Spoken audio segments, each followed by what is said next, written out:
Imagine you could do a fully automated podcast with Stephen. You could be Diary of a CEO, so we have his voice, we have his likeness, but you're fundamentally interacting with the model. Interesting. The rise in AI content. You're now capable of a fully generative podcast that requires no real human interaction. Google came out and said they are making 30,000 people redundant. Somebody asked me, how do you hire great creative people? The number one thing I look for is... You're still thinking about the bad news, aren't you? You don't sit on the fence. You don't play with indifference. Wait your turn, but then also take a big swing. In a lot of ways, that's how you can win. 2024 Memes and Machines, Catman and I are coming back faster, bigger, more ambitious, trying to give marketeers as much value as we possibly can. This week, we came out with a bang. We talked about jobs. Is AI going to take your job? I don't know, but Catty and I share our top tips and what we look for in marketing pros.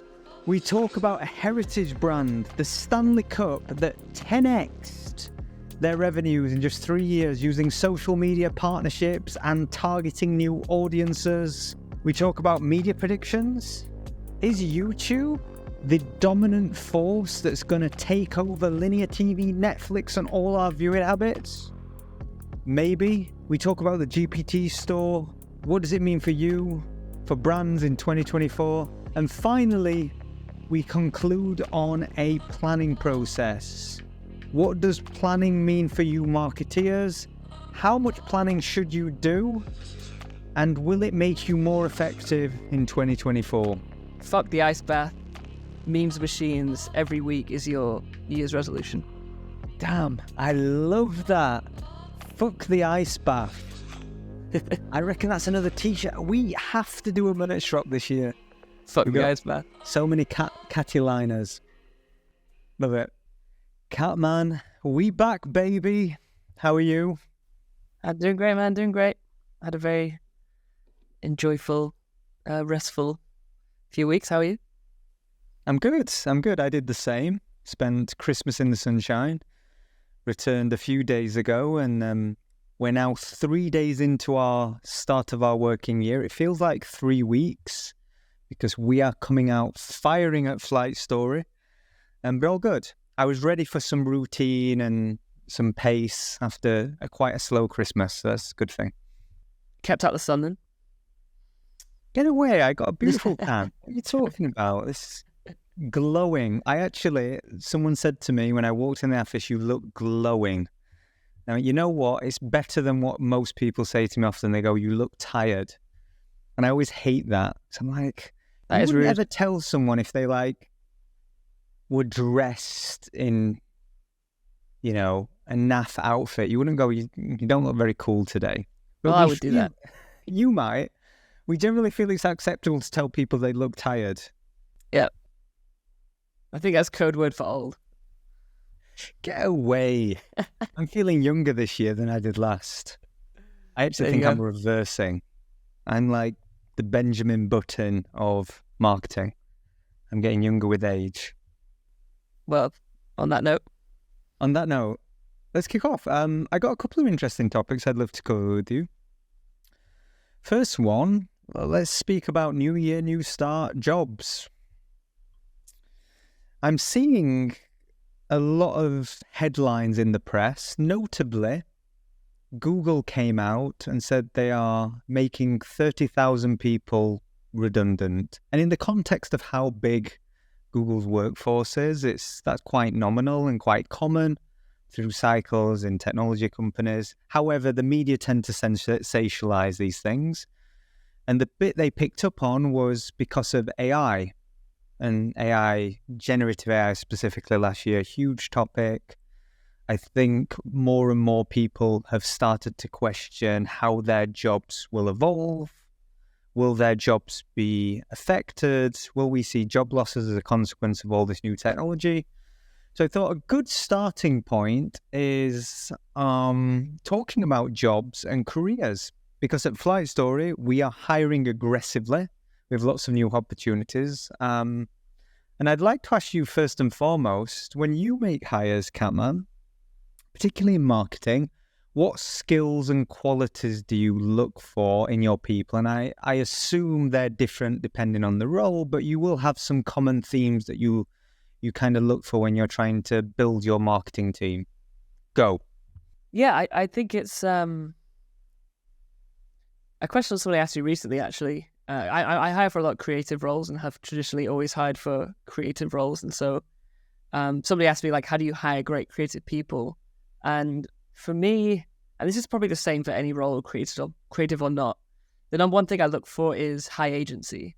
And so that is basically somebody who doesn't wait to be asked to do something. That's somebody who is capable of achieving a lot without a lot of support. And I think that's definitely something in like early stage companies, which is important. But actually, I find the best people tend to have that skill. And one of the best ways I've found of identifying that is if the person you're speaking to, or has the person you've spoken to, built something of their own. So have they tried something? Have they done their own creative projects? Have they built something off their own back purely because of their own curiosity? So have they, scratched an itch that they were really interested in? Have they, perhaps built an audience, started a social media page?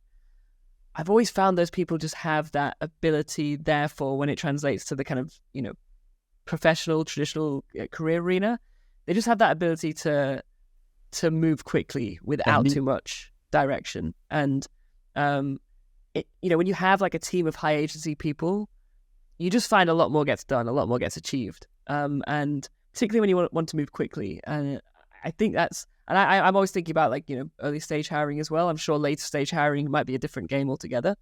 But I usually look for high agency over skill set. Like, skill set is important, but honestly, bringing people in who have that extra, they care that little bit extra, I generally know they're going to outperform somebody who might have the skills, but might not have the hunger or the desire to, better themselves. Yeah, it feels a little like our shared experience. Some of the best people we worked with, we think of our past life in working in social media. A lot of the best people were out of curiosity, passion. They were internet tinkerers.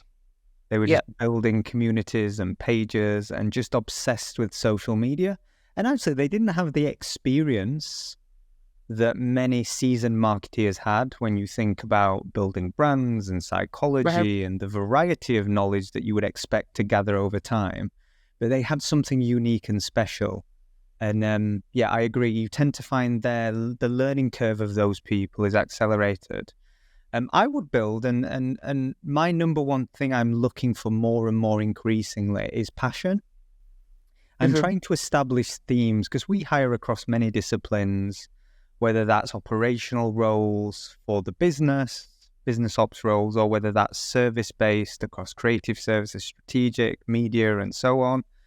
And I tend to view the best people within our business and my entire experience, they're deeply passionate, which is kind of linked to what you're saying. They really love the craft. It doesn't actually mean that they are high agency in the sense that they go and if they work in social media, they have a big following. It's not saying that. What they do have is this insatiable curiosity. It's the thing they're doing when they're not working.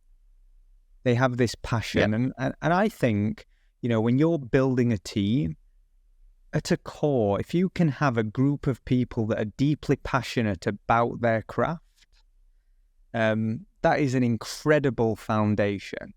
And I will say it's somewhat rare. I often think in marketing, marketeers are often a collection of people, myself included, who we kind of stumbled into it when we didn't 100% know what we wanted to do. You did it, and you kind of, and I believe passion it's a learnt behavior. It's not something I wasn't just born with this passion for marketing and business and technology. It has been a learnt behavior for me. And as a consequence of it becoming a learnt behavior, I thoroughly enjoy my work. Work isn't work. So yeah, that's my number one thread I look for. And we have started to introduce something, and you've probably done something similar at Third Web, is a new objective standard in which we hire people by. So saying, what are our company behaviors and values that are going to lead us to our mission? Our mission is keeping companies at the forefront. So for me, that means being passionate, curious, experimental, and creative. So what we're trying to look for in our candidates is how are they displaying those behaviors naturally?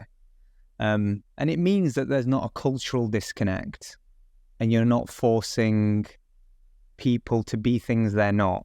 You're allowing people to truly be themselves. And that's the sweet spot in any great team. The right environment with the right people, deeply filled with passion, layering high agency. And I will say as my teams have got bigger over time, when I'm often sporadic in the sense that I have an idea. It can be at any time of day. It can be at midnight, and I'll kick off an email to a group of people. And if I'm very thoughtful about that, I'll start to delegate. I'll be very specific and say, X, can you help with this? Can you take accountability for this? I'm going to do this, etc. But there is nothing better than people that just grab hold of a sporadic thought and run with it and do something with it and implement it. And there's a couple of people in our business that just do that so exceptionally well. And it not only makes my life easier, but I just deeply respect and admire those people. Yeah, exactly. I think working outside of your job description is actually the number one way to get ahead in any career. And I think there's sometimes this attitude that people promote of kind of do the bare minimum, get through and then maybe work on something on the side outside of those hours. But I think it's generally a massively flawed attitude, because you'll end up taking that mindset into anything you do. And you just know when you've worked with somebody who has been in an environment where they need to take on more than what they, what their description entails.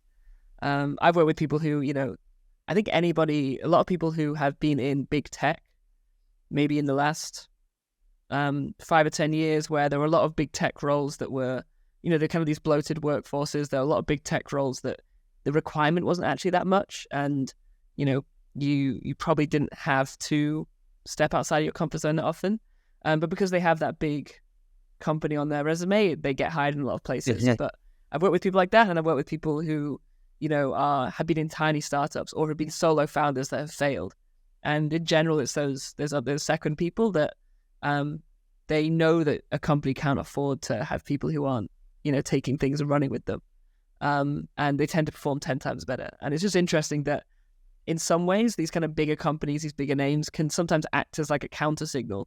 In the past, I think they've been the signal where it's like, I'm a great employee, you should hire me. Often now, when I look at those people, there's an element of curiosity. An element of cautiousness, where I'm skeptical, and I need proving otherwise that you're not going to be somebody who is just kind of, going to be expected to have things given to them. And so, yeah, it's funny how that for me that has recently shifted, that kind of signaling of what a big company or what a large organization means on somebody's resume.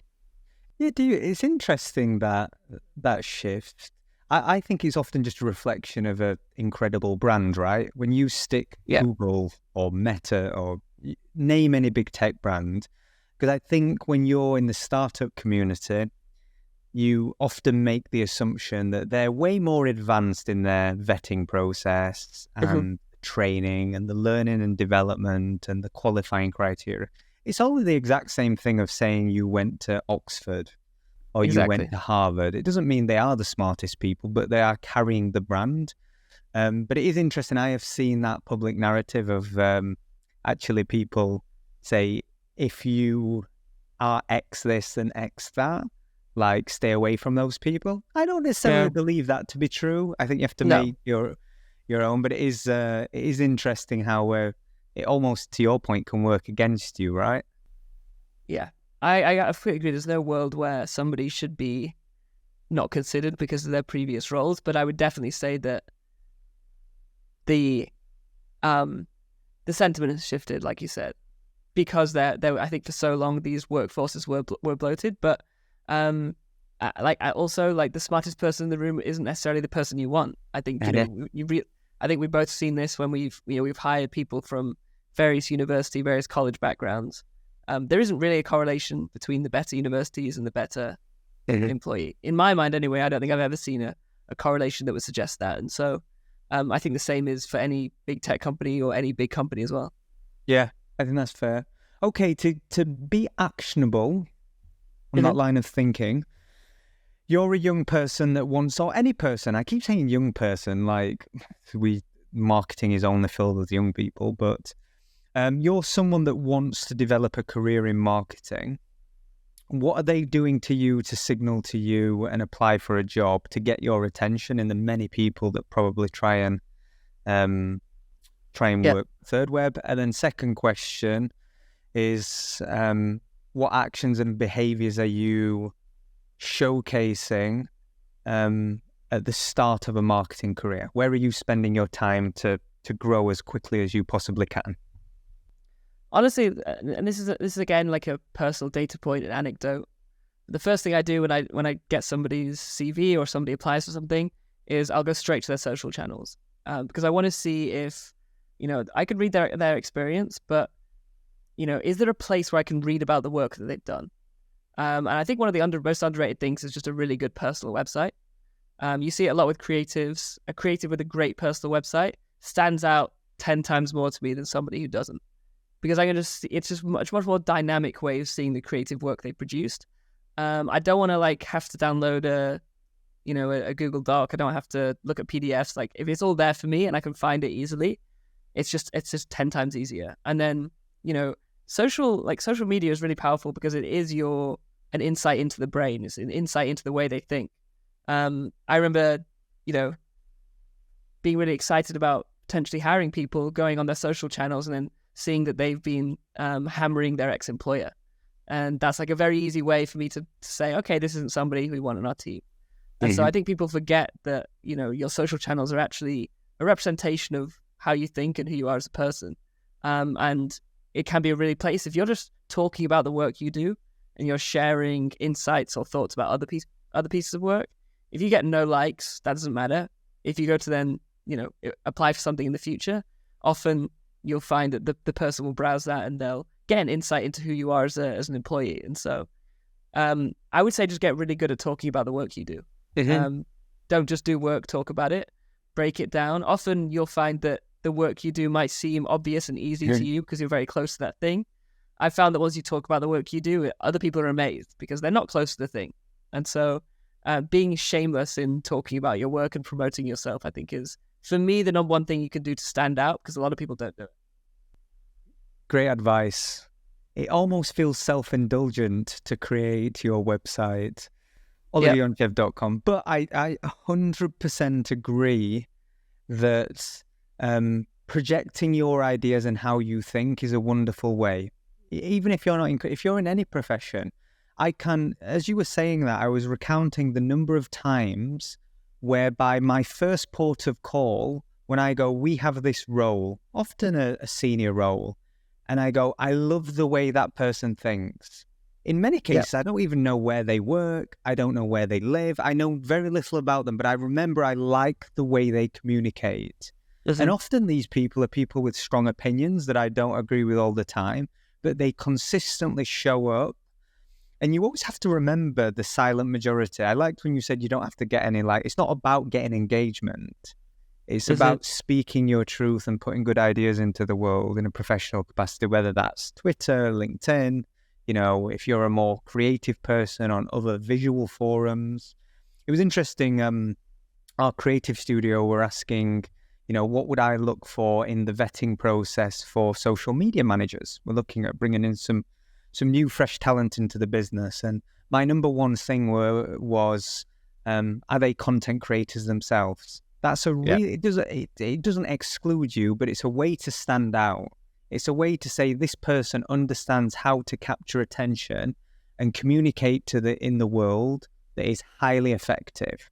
We can train skills, ways of thinking, give structure, and put systems behind people to help them unlock and grow their potential. But that bit's very difficult to teach. So actually, as a unique foundation that's stronger, I also say people that have maybe great writers, great communicators, witty, funny, comedic, all the winning brands in the world tend to have these qualities.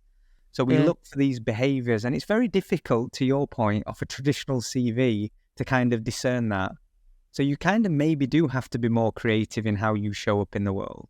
But at a bare foundation, whatever stage of your career, I highly advise putting your ideas into the world, because that's always my first port of call. Two things, actually. Recommendations.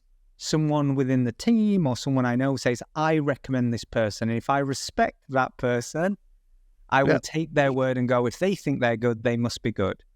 It's the validation that you get there. The second thing beyond the validation is my own anecdotes of going, I really like the things that that person says. That's insightful. So yeah, I'm a big believer in putting ideas, and I hate the fact that we've turned personal brand into a dirty, self-indulgent word full of people with big egos that just want attention, because it's such a superpower for everyone in their career development. At the start or, at the end of your career, it doesn't matter where you are, it's such a superpower. Yeah, I think the opportunity with personal branding right now is really to lean heavily into what makes you unique as a person. I think what I've seen, what's happened in personal branding is there's now an industry around it, and there are people who can generate good money from having a good personal brand. And so there's now formulas and there's playbooks. So right, people will follow these formulas and playbooks. There's a lot of content. I think Twitter's bad for this, LinkedIn's bad for this. It feels very formulaic, feels quite generic. You'll see it in 3 or 4 different places, right? The opportunity, therefore, is how do you build a personal brand where engagement might not be your number one metric, but communicating what's special and unique about you and the intersection of your interests, doing that is actually a huge advantage. And it will make you stand out, because right now there's just so much kind of wallpaper content that's happening right now. Yeah. Do you know what I mean? Yeah, 100%. I often, there's part of me, I tend to, when I put ideas or like little snippets or takes from this podcast or whatever into the world, I always resist the urge to play the engagement game. Yeah. I'm very acutely aware if this podcast went very niche, if we went very focused into one thing, this was about growing social media. We could speak very eloquently and give a lot of value to the world on this one thing. And we wouldn't touch, or we could just speak about technology, AI. There's a lot of things we could niche down on and get a lot more engagement and reach a lot more people. And I always just go, I don't care. I actually don't care. I think the net positive long term of speaking my truth and my honest opinions on things that I care about. I don't just care about marketing. I care about technology. I care about psychology and people. And I think the manifestation of the ideas you put into the world should be all of those things. Yeah. And a massive bonus if it links to your professional endeavors. Like, huge bonus, but we're not one thing, we're many. We're all multifaceted. Dude, I want to segue and talk about something old. We're in a new year. We're always talking about new. Have you heard of the Stanley Cup? Not the hockey tournament. I have now. You have now. You certainly have. So, for anyone that isn't aware, the Stanley Cup is basically a heritage brand that has embraced the modern world. So they're a 110-year-old company. They make these tumblers. And I want to give you some data. 2019, this 110-year-old company had $73 million in annualized sales. Within the next 4 years, they 10x their sales. They're now turning over $750 million. Like, whoa. I'm not talking of incremental growth. In 3 to 4 years, they have 10x'd a brand that has existed for well over 100 years. And if you go back to what they've done for 100 years, is they've built, a product for men. It's kind of targeted of men on job sites. You take your tumbler, you're going on a hike. It's like a quality tumbler that you take on a hike.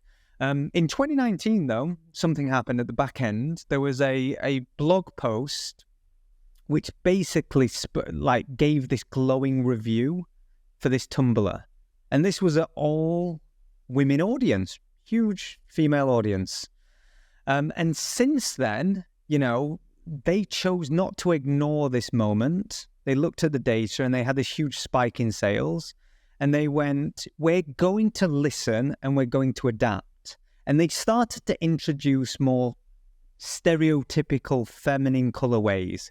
So they effectively took what was a male brand and now started to service tumblers for women.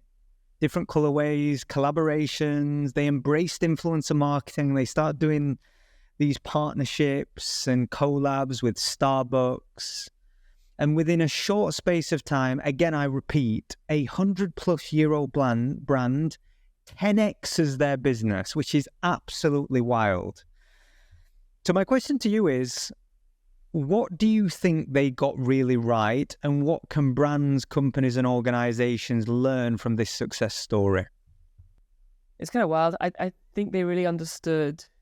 I mean, they took a gamble, right? That's the first thing to remember here, is that like this is the case of a legacy brand entering a new audience and winning. I'm sure there's loads of cases where they don't win and it's a bit of a fail. But what I think they did really well is understanding that they have plateaued, and whilst they might have huge reach in a very lucrative, significant audience, they have decided to go after an audience which is 10 times more online than their previous audience. Yeah. And when you have an audience which is as online as, young female and males in the US who are aggressively on TikTok, you kind of have this compounding effect with your, marketing, which you won't have when you're marketing to, the slightly older demographic in the US. And so I think they also understood, trends, right? So like they looked at this demographic. There's just this general trend in hydration, which seems to be really, cool right now. Like having a huge water bottle by your side is kind of a symbol of status in many ways. And it's a symbol of, I look after myself. There it is right there. Island Spring. No, bro, this is like anti-signal. This is counterculture. Exactly. I was just about to get to that. You have two trends, right? You have hydration is cool, looking after yourself is cool, and then you have looking after the environment is cool, right? So, having a plastic water bottle, like you said, is a counter signal. And so where it used to be cool to hold a Fiji water bottle, now it's way more cooler to have a big Stanley Cup. And so they kind of understood these trends and saw these trends happening.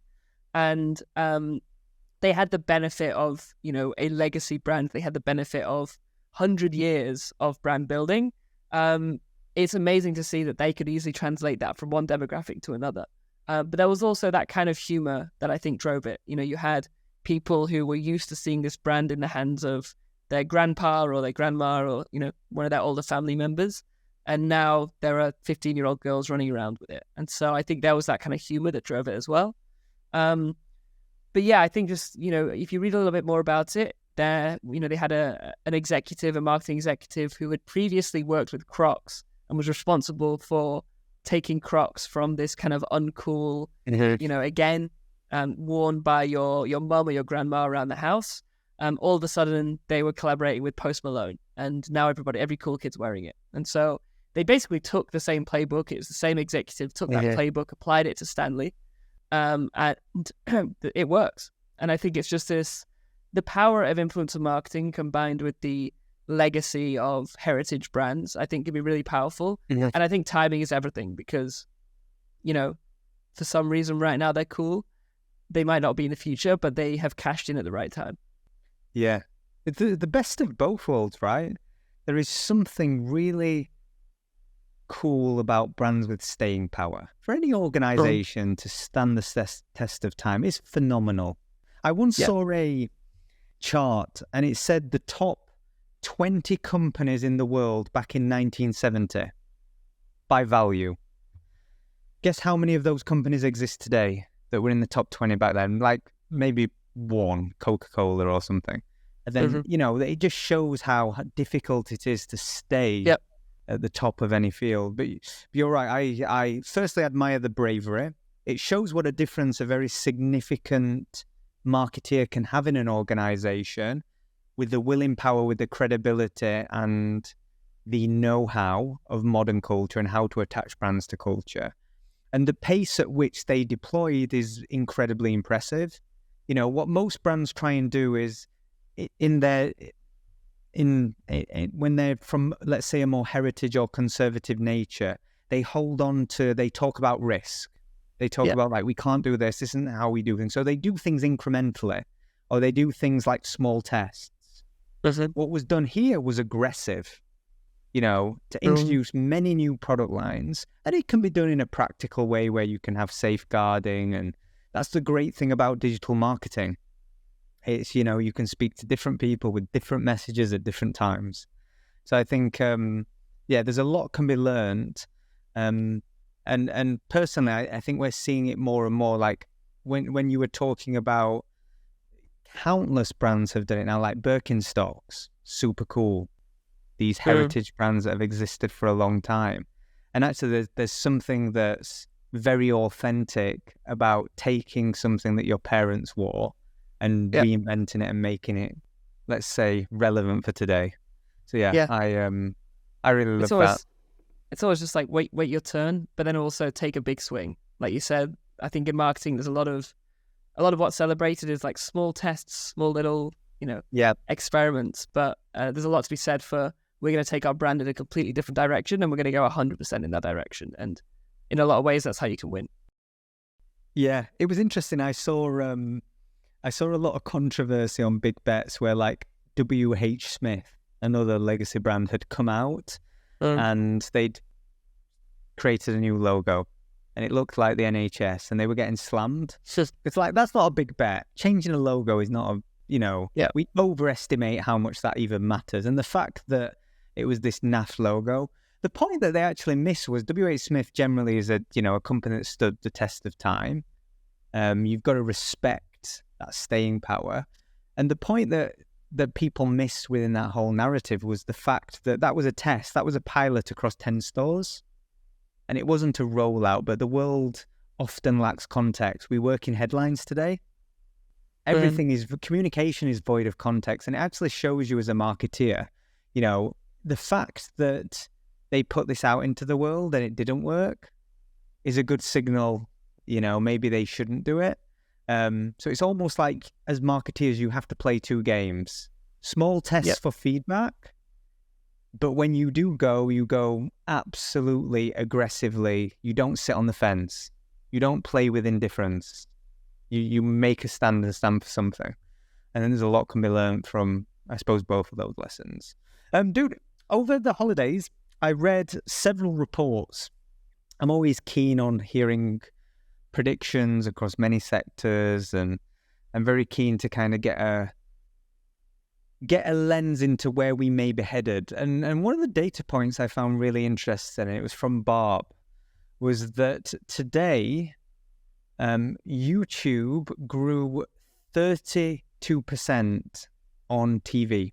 So the viewing figures of people watching YouTube last year on TV grew 32%.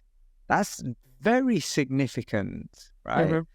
Mm-hmm. When you combine that with Netflix grew 0.4%. So it's basically stagnant. So Netflix didn't agree.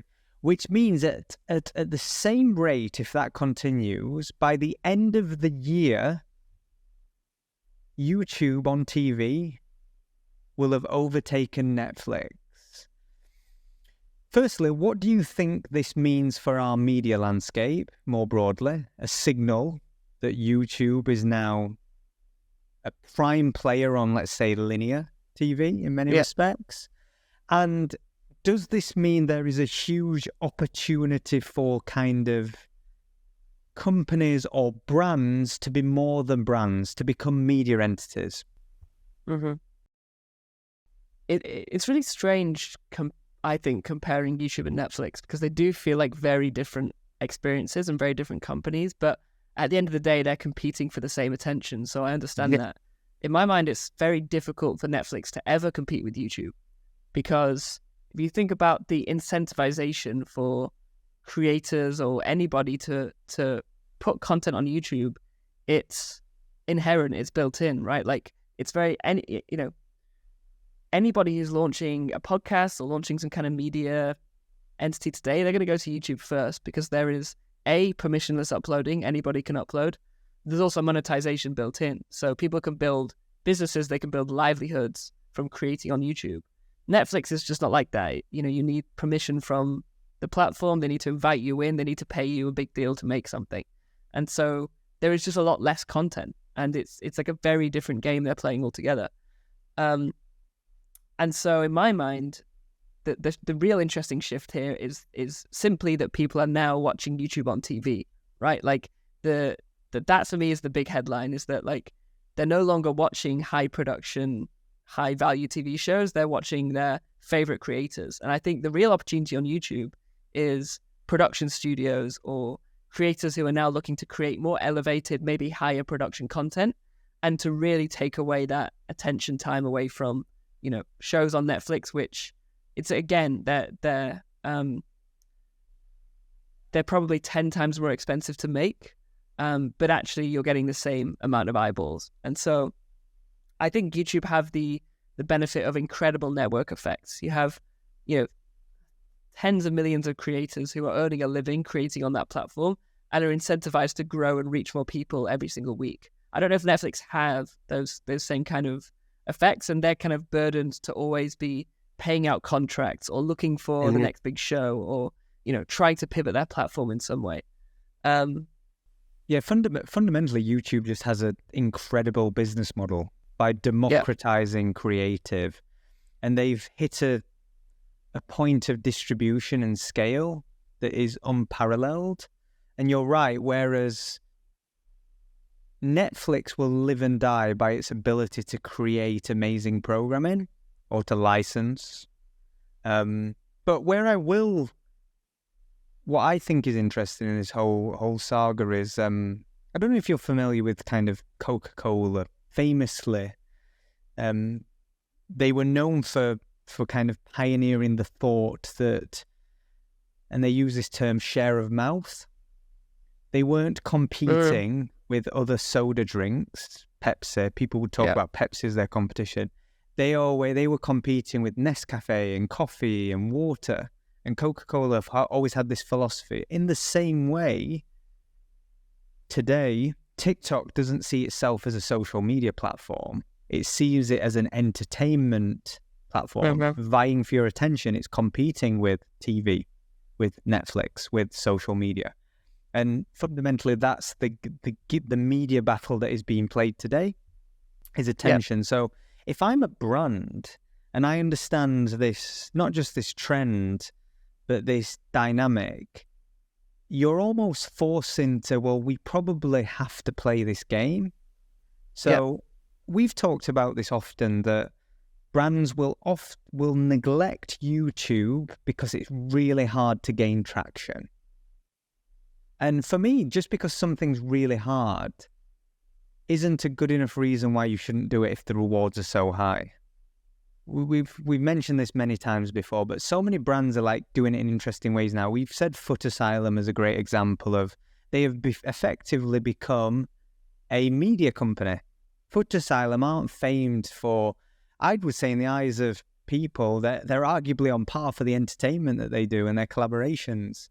I think you also see really interesting examples with like sport betting companies in the US. I don't know if you see what Drake does. You know, and like all the entertainment, not on YouTube actually, it's on another channel, but it basically gets cut into reels and dropped on YouTube. So all brands that are winning attention are ultimately thinking like media companies. So yeah, I don't know, if I'm in 2024 and I'm a big brand and I've achieved dominance in one channel, I'm probably then investing some energy and bandwidth into starting my YouTube journey. I talk about it a lot, but it's something that we do at ThirdWeb, and you know, still every week we're uploading 3 or 4 times, and I think we're on 2,000 watch hours a month, which is fairly low for YouTube, but for a very niche channel like ours, it's like I can't really try and vocalize to my team how powerful 2,000 hours of attention from our users. It's a very different kind of attention where they're literally looking at how to use our tool. They're learning. They're being educated, and the great thing about YouTube, like I always say, is the lifetime of the content is very long. We're getting benefits from content we posted 6 months ago, which just isn't the case with ephemeral other channels. And so we're getting benefits now, but I think like forward 2, 3, 4 years, where our channel might be, I think it's probably going to be by far our biggest converting asset. I don't think it is right now, but it's a long-term bet that I don't think many brands are willing to take. So let's take it ourselves. Yeah, I couldn't agree more about the staying power. With so much content being hygiene, here today, gone tomorrow. I think YouTube is this phenomenal space. I'll tell you a story. There's a company in the UK called TM Lewin. Do you remember them? They did the suits. No. Oh yeah, I do. Yeah. Yeah, basically an old legacy retailer. Their top performing piece of content ever that delivered maximum value was a really shitty YouTube video. And I mean shitty in a non-disrespectful way, but it's like a low barrier to entry. And it was them showing people how to make a tie. It was literally like, what do people go on YouTube? How many people that are maybe going to prom for the first time, or, a wedding, or have their first job interview?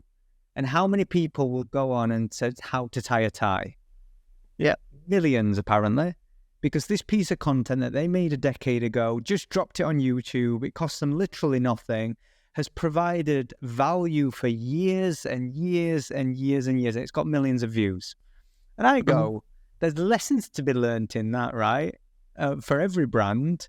Like, even sometimes the most simple ideas are the best. Absolutely. Yeah. Dude, I want to get your take. We are called Memes and Machines, and we've been talking a lot about marketing, but we haven't talked too much about technology. The widely anticipated, not by everybody, but certainly by people, technology enthusiasts, the GPT store is about to go live soon. Have you, and for anyone that isn't aware, the GPT store is the app store for AI, GPTs. You can now create custom AIs that serve niche user cases.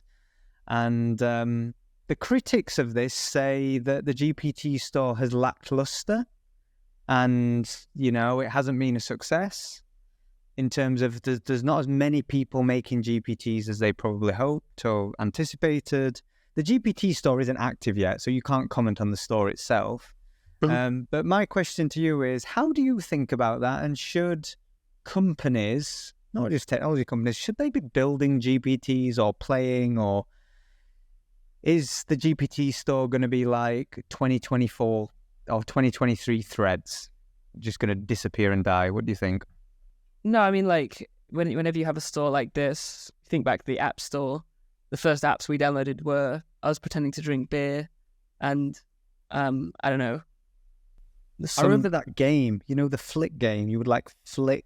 The first thing I got was like you flick this game into like a paper. It was like a piece of paper. Yeah, paper. Exactly. So that's the stage we're at now, right? Where we're not going to be seeing the next Uber, the next Airbnb, whatever incredible app which is going to change our lives. And so I think people thought that they were going to release the store with apps pre-installed or with stores pre-installed, but it takes time for builders to figure out how this stuff is really valuable. I wouldn't think that you should necessarily be looking at GPTs as like the trigger to then go and build something to integrate AI into your business. But I will say there are definitely areas of every business which could be transformed by this. We, for example, we've built a number of AI kind of models. I don't know if they use ChatGPT or GPT or not, or they were just our own models. But for example, a huge amount of our work is spent in customer support, where we have people in our Discord and people in our Twitter asking us questions and stuff. We now have a GPT, an AI model, which is trained on all of our documentation, all of our guides, and all of our YouTube transcripts. So, thousands and thousands of hours of YouTube videos that have been transcribed and then fed into this model. And now anybody, instead of asking a question to our team, they ask a question to our AI bot, and it will spit out 9 times out of 10 the thing they need to do to unstuck where they are or troubleshoot their issue. And the really cool thing is it will actually reference where it got that information from. So it'll have a link to a guide or even a link to the exact timestamp in the YouTube video where it pulled it from.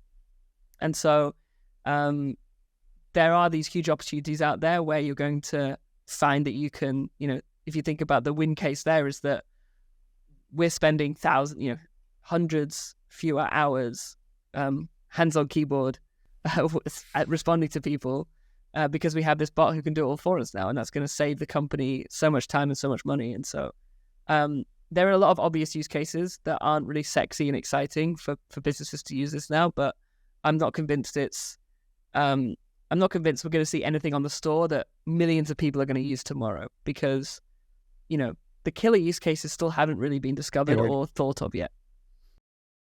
Yeah, I couldn't agree more. I think it's very easy whenever you have something that gets a lot of hype, you have a counterforce, which is skepticism. And it's very easy when, we love to build things up and tear them down.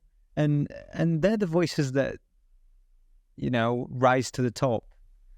The most optimistic and also the most pessimistic. So I think we can be balanced, and I think your observations are spot on.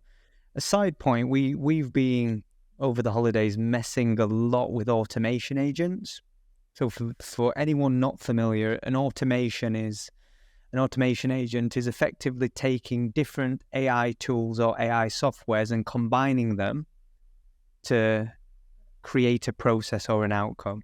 And one of the really interesting ones was inspired by a viral video. A video went viral whereby an engineer had linked his camera to OpenAI and created, I think, using 11 labs, a voice for David Attenborough, and was using these camera signals, feeding them into the algorithm that then was responding and describing what was on the pictures. So imagine the prompt, describe in the voice of David Attenborough the voice, and they made this call, and it was like he put on a hat or did something on screen, and you had the famous Attenborough narration of what was happening. We've basically replicated that, and we're trying to get to a next step, which is imagine you could do a fully automated podcast with Stephen. You could be Diary of a CEO, so we have his voice, we have his likeness, but you're fundamentally interacting with the model. And the reality is, these things are just, with a little bit of technical knowledge and understanding and the access to these tools, they are incredible. I'll send you a video we've made that's actually really cool that shows the automation. We're going to drop it probably by the time this comes out on our marketing channels. But honestly, I have more enthusiasm that we are going to find these breakthrough user cases. And it all starts with kind of just curiosity. All starts with that willingness to go try, learn, and experiment. Catman, to conclude our first episode of 2024, I want to ask you about your planning process. So, I often think most organizations, they have a habit of doing their planning the year before. And it's a really bad time, really, I think, and we were guilty of this. We thought, right, come November, we're going to start thinking and getting prepared for next year and think about our marketing strategy, our business plans, etc., etc. And one of the challenges with that is you are serving two masters. You're sprinting to the end of the year. Teams are getting a little fatigued. Everyone's worked so hard. You're kind of ready for that little bit of respite during the holidays. And so what we did is a lot of our planning, we decided to park it until January, used the holidays as a bit of thinking time, let ideas sit and let them evolve. And I've come into 2024 and we've just started planning in these last few days and started to implement new ideas. And the energy is so infectious within our walls. Everybody's amped because everyone's well rested. So my question to you is, how have you been thinking about planning at Third Web? Do you think it is better to kind of do it more in the moment and not do it, too far in advance? especially when we consider how much the world changes. The world doesn't just change in years now, it changes in weeks. So our plan's almost redundant in some respects when it comes to your marketing. Yeah, absolutely. We had a similar method this year where we didn't do any planning in December. We have, let the holiday period, given the holiday period, rather, given everyone the holiday period to kind of sit on things and, ruminate. I think that's when you're going to do your best thinking. That's when the ideas and the clarity of thought is going to come to you, when you don't have, like you said, the pressure of deadlines and the pressure of execution. And, we have a lot of our sessions next week as the kind of organization leaders. I think and like you said, planning is interesting because, to be honest, not a huge amount is going to change because we have a very clear strategy in our mind. I think one thing you don't want to do is use the planning time as an excuse to get distracted or find some shiny new thing. A lot of the time, we know what we need to do as a team to succeed. And I think this time is just how do we find those ways to 10x what we're already doing, or to scale what we're already doing in better ways, or to, configure the team a bit better so our output is greater. And I think that's something I thought a lot about is how do I actually just do what we're doing better as opposed to what's the shiny new thing we should be chasing. But obviously, it's also a great time for creativity. I use the time over the holidays to write down 10 great ideas that I think are gonna, that we should try, that we should definitely execute, and then use our time now to sift through them and ditch the bad ones and then figure out what's best to move forward with. But we're not big planners, Ed. I think that's the final thing I'll say is that, don't like the idea of planning too much as well. Executing and moving fast in the right direction is often the best thing you can do. And then, the plan will reveal itself as you move. So I think a lot of the work we've done as well is this week is just let's get back. We have stuff we need to do. Let's hit the ground running. Let's not spend too much time overthinking what our plan for the year is. But there are some small tweaks and changes that we'll implement next week. So it's interesting the way you described it. You made the assumption when I talk planning that it means doing more. Planning can often mean doing less. That's what great strategies are in my mind. We throw around these words, strategy and plan, and of course that in many occasions means doing something that you don't currently do. But in lots of cases, it just means focusing, validating, having more conviction, figuring out how you improve the things that work well. How do you make the things that work well do fucking well, It's like those. I think for us personally, we've gone into the year and we have more clarity on who we are, what we need to do. And now we're injecting what would have been more how do we get to the right answers? And we're just leaning all into creativity.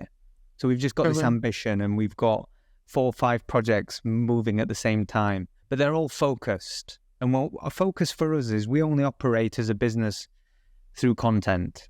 We haven't got distracted. And there are many unlocks for us to do other things, but we are just trying to nail our content engine and laser focused in showing up in new ways. So, I share the same philosophy. One of my biggest pet hates as a advertising agency is when we receive a brief for September next year, and we'll get a reference for we want to do this thing that's on trend this week. We want to do a CGI campaign in September next year. I'm we just can't morally give you that. We can give you a dope idea, don't worry. We'll give you an idea. But just morally, I don't feel good about telling anyone about creativity 9 months in advance. Yep. I hate that. Cool. All right, brother. Great to chat. Episode 1 of 2024, episode 19 of Memes and Machines. A couple of things that I want to do with this podcast if we're talking resolutions. I think this year we should commit to leveling this thing up. So Jay does a wonderful job of kind of editing this, and we've now got a few graphic overlays and we get our clips. I'm really keen sporadically through the year to bringing strong marketing voices to challenges, thinking. And I want to find our rituals this year. That's a big thing for me. What's the formula for Memes and Machines? it's fair to say that we are wildly underprepared. We show up at a time each week with no thoughts and say, what do you want to talk about? Yep. If we get a little more prepared this year, I really think we can add a lot more value in the world. So that's my goal. I don't know if you have anything to add there. Better cameras, better microphones. True. Hands on keyboards, glam up. We do need a glam up. We do need a glam. Waiting for those brand deals. Brands, if you are a camera company or a lighting company or anything, we will sell our souls for very little cash. So catch us while we're young. Catch us. Well, we're cheap. Well, yeah. Get us while we're cheap. Cool. All right, brother. I'll see you next week. See ya.